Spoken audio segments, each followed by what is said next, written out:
क्योंकि जब इस देश में भारतीय जनता पार्टी के लोग इस देश का भाईचारा खत्म करने के लिए लगे थे, तो हम आपके साथ में छाती अड़ाकर, चाहे शाहीन बाग हो या पूरे देश का आंदोलन हो, हम सबसे पहले आपके साथ में छाती अड़ा के खड़े थे। जाति नहीं हुआ करती,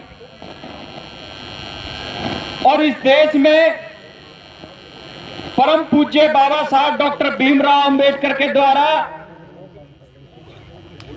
प्रत्येक जाति, प्रत्येक धर्म के लोगों को इस देश में जो मान सम्मान मिला, वो इस महापुरुष की देन है, जो 2 साल 11 महीने 18 दिन में हमें इस देश का संविधान देने का कार्य किया। भारतवर्ष धर्म निरपेक्ष देश है, सभी धर्म के लोगों को इस देश में समानता का रहने का अधिकार है। अन्यथा पहले जंगल राज हुआ करता था जब इस देश का संविधान नहीं था। इस परम पूज्य बाबा साहब की देन से आज इस देश में गौरव से मुस्लिम भी रह रहा है, सिख भी रह रहा है, प्रत्येक जाति के लोग रह रहे हैं। तो साथियों, सम्मानित आदमी की मूर्ति तो बहुत छोटी लग रही है यहाँ पे, मेरे हिसाब से तो बहुत आदम कद की मूर्ति लगनी चाहिए थी। और हम भाईचारा बनाने की इस देश में बात करते हैं, संविधान इस देश में भाईचारा बनाने की बात करता है। अगर गलत मानसिकता के लोग हमारे बीच का भाईचारा खत्म करने की बात करते हैं, तो बाबा साहब के अनुयायी तो हम हैं, हमारा शायद फर्ज कम हो, लेकिन मेरे मुस्लिम साथियों को मैं आपसे प्रार्थना करना चाहता हूं, यह आपका फर्ज और कर्तव्य बन जाता है कि अल्लाह के बंदे मजलूमों के साथ रहा करते हैं, उनकी मदद किया करते हैं। और जिसने इस देश का संविधान लिखा, हर गरीब के बेटे को नेता बनने का मौका मिला, जो सरपंच बना, एमएलए बना, एमपी बना, वो इस परम पूज्य बाबा साहब की देन से बना। पहले नारी को जिंदा जलना पड़ता था, नारी को पढ़ने का हक और अधिकार नहीं था। छोटी सी बाल विवाह में उनकी शादी कर दी जाती थी। हिंदू कोड बिल के तहत इस देश में महिलाओं को अगर किसी ने सम्मान दिया है, तो परम पूज्य बाबा साहब डॉक्टर भीमराव अंबेडकर ने दिया है। क्या उनके सम्मान में मूर्ति लगनी चाहिए या नहीं लगनी चाहिए, यह फैसला हमारा नहीं है। बाबा साहब किसी एक समाज के नहीं थे, ये सर्व समाज के थे, लेकिन कुछ गलत लोगों ने इनको एक दायरे में बांटने का काम किया है। तो मैं मुस्लिम समाज के साथियों से आज ये प्रार्थना करता हूं, आप लोग एक कलंक अपने माथे पर मत लगा लेना, क्योंकि जब इस देश में भारतीय जनता पार्टी के लोग इस देश का भाईचारा खत्म करने के लिए लगे थे, तो हम आपके साथ में छाती अड़ाकर, चाहे शाहीन बाग हो या पूरे देश का आंदोलन हो, हम सबसे पहले आपके साथ में छाती अड़ा के खड़े थे। हमारा नंबर तो बाद में आना चाहिए। बाबा साहब को सम्मान देने के लिए आपको यह कह देना चाहिए कि बाबा साहब की जमीन 1 इंच भी कम नहीं होगी। ये बाबा साहब आप लोगों के नहीं है, ये परम पूज्य बाबा साहब हमारे भी हैं। इस देश में इन्होंने संविधान दिया है प्रत्येक गरीब आदमी को। पहले लोग, बड़े बड़े विद्वान लोग, बड़े बड़े उद्योगपति लोग, और जब शिक्षा का अधिकार नहीं था, ग्रेजुएट लोगों को सिर्फ वोट का अधिकार था। लेकिन इस परम पूज्य बाबा साहब ने एक किसान के बेटे को, एक रेहड़ी पटरी लगाने वाले को, और एक देश का राष्ट्रपति, उसकी भी वैल्यू एक रखी।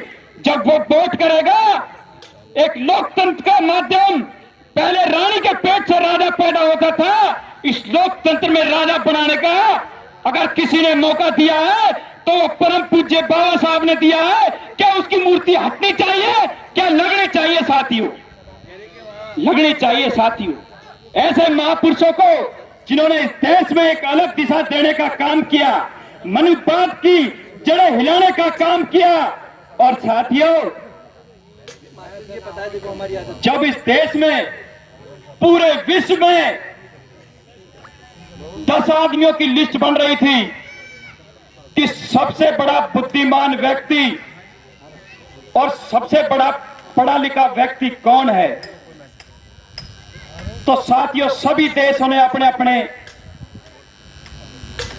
विद्वानों के नाम दिए।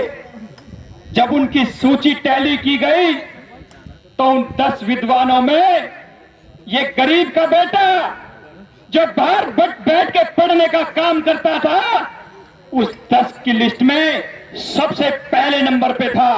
और जब 10 में यह सिलेक्ट किया गया कि पूरे विश्व में सबसे ज्यादा विद्वान, सबसे ज्यादा पढ़ा लिखा व्यक्ति और जो मानव को इंसान बनाने वाला व्यक्ति, क्योंकि जब जब आदमी धर्म के प्रति जाता है तो हमेशा उसमें कट्टरता आती है।